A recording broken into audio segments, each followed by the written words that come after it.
Yes, krung-krung din po kasi ako. Diba? Pero yung pinakamaganda nga rito kasi parang na-impart mo yung culture na yun sa Pilipinas and we're just so happy we're gonna see you again sa Free TV. Yes. Ano I'm ba really mo? excited. Yeah, excited to be back on Philippines TV after how many years? My last show was Pinoy Boy Band Superstar. Grabe! 2016, 17. Ang tagal na rin. 9 years. 9 years, and finally, I'm back. At okay lang naman kasi ang ano mo, ang beauty mo, ang youth mo, pang 20s. Thank you. Minsan nakakatakot kasi pareho yung itsura ko. Nandito ka ulit sa Pilipinas at Pinay na Pinay ka pa rin. Yes, of course. Pinay at heart. Oo, di ba? I mean, kanina nga sinabi mo na as an MC, syempre, you're an idol. But you also started with Filipinos being an inspiration to you. Yes. Sino yung mga nag-inspirasyon mo noon? Yes, my biggest idol is, of course, Miss Regine Velasquez. Oo. Alam ng lahat. And like, MYMP and many more. And songs nila yung kinakanta ko during my teen days. Oh, love Siyempre, it! ibang genre from K-pop, but I think music is one. Oo. Sila yung natutusan how to sing, how to be on stage, how to enjoy on stage. I love it. Ano song ni Miss Rich yung kinakanta mo dati? Dadalhin. Dadalhin kita sa aking palasyo. Ayun pala, oh my God! Nakakakilig. But anyway, ang pinaka nakakakilig pa rito is because i-impart mo yung talent mo, not just an MC, pero just you being here will inspire so many dreamers. And bilang isang K-idol, ano yung pinaka natutunan mo na parang sana ma-pick up din ng iba? Yes, natutuwa ko kasi when I saw the contestants kanina, the dreamers, some of them said, "Hi, Ate Lara." They know me. Diba, sobrang bata pa sila ngayon, but until now, they know me. Kilala nila kung sino ako, so I'm really thankful and happy to be with them. And I want to tell them, never give up. Kasi no one can beat someone who never gives up. Ako rin, mahirap talaga yung mga rounds ng audition. I cried all the time and naalala ko sinabi ko, I want to go home all the time pero I didn't go home. Yeah, just stay there, just stay there. Naalala ko yung subaybayan ko yung Star Circle days mo, yung career dito sa Pilipinas hanggang naging superstar ka. Actually, yung first K-pop concert nga natin na kinover, 21 sa MOA. Oo, and ibang-iba. Grabe, minsan din ang Pilipino na napanood ka, no, nakakatuwa yung layo, pero grabe yung humility mo.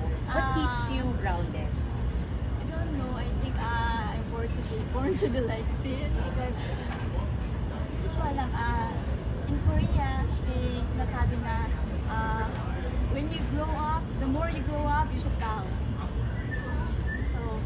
Remember you when you started, where you started, and that's Philippines.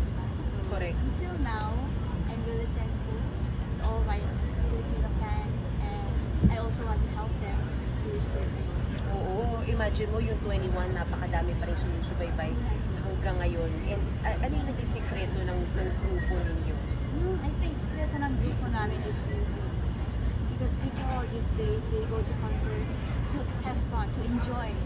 Hindi lang yung tara, but they themselves, masayaw rin sila sa audience area. So that makes us more happy and more energetic. And syempre yung mga songs namin, super duper hit songs diba? 21. Actually, favorite talaga. Grabe yung kultura at yung na-impart at influensya ninyo sa mga fans sa buong mundo. And lalo ka na, Dara. Pero ngayon, in your downtime, anong ginagawa mo? Lately, actually, I'm really busy, so... Oo nga, nagka-travel ka di ba? Yeah, I'm always traveling. I don't have time to go home. So, Hindi ka na tumigil. So, what keeps that right? That's my passion, I think. So I tell them never give up. So I've been in this industry for 20 years already, and hindi ko alam, I'm still hungry. Hungry for this, hungry for that. Siyempre, busog ako at dahil kumain ako ng Jollibee. Pero, alam na, what makes me hungry? I still want to be on stage. I still want to meet my fans.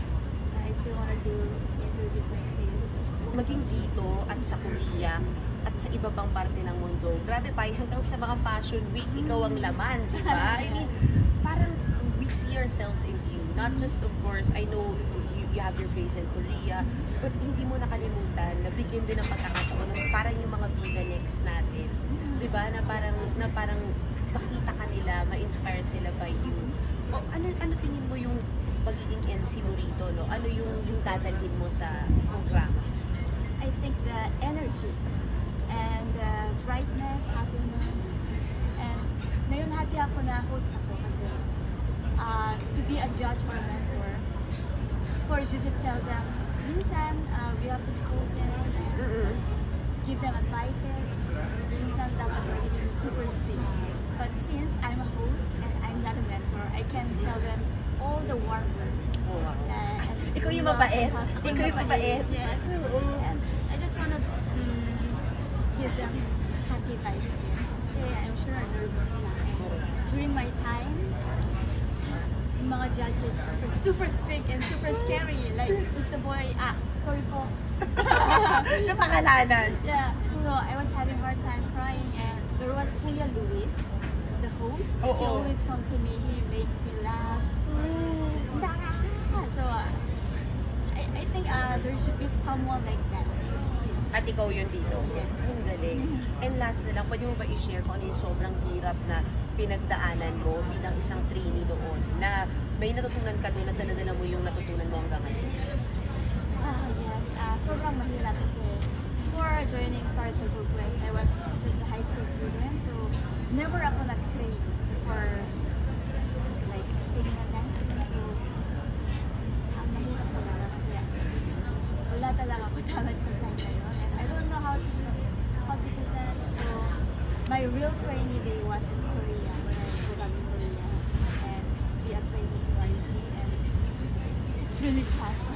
Paano mo na-develop yun? Na parang sinabi mo nga wala ka pang talent noon, tapos bigla mong pwede naman parang matutunan at imagine mo, ikaw pa yung napili maging isa sa headliner ng isa sa biggest girl groups ng mundo. Yes, nothing is impossible.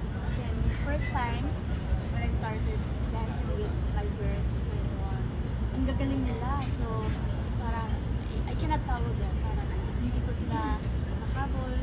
So actually, tatlo lang sila dapat mag-debut. Sabi ng YG, yung image mo medyo iba. Hip-hop dapat hip-hop ang hinahanap namin, pero super pop daw ako.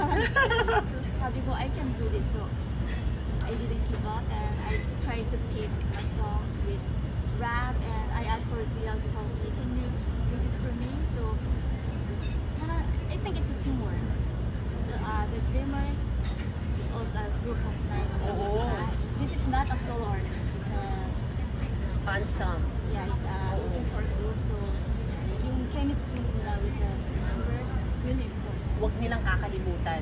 Hindi, I mean, you are all stars, but they will be stars too. Pero they won't be the stars that they will be if hindi sila magtulungan. Yes, of course. You should help other people. You should help your friends and just enjoy. Kasi minsan, may mga tao na malaki yung Nakakalimutan. Ano, ay, gusto maging star, maging gitna. yeah. They want to be on the center and they want to get more lines. That's not important. Importante talaga ang chemistry na group as a group. So, yun talaga. Napakabongga. Yes, and of course you should practice. Practice until you go up to the stage. And the time you go up to the stage, just enjoy. Thank you. Thank you so much.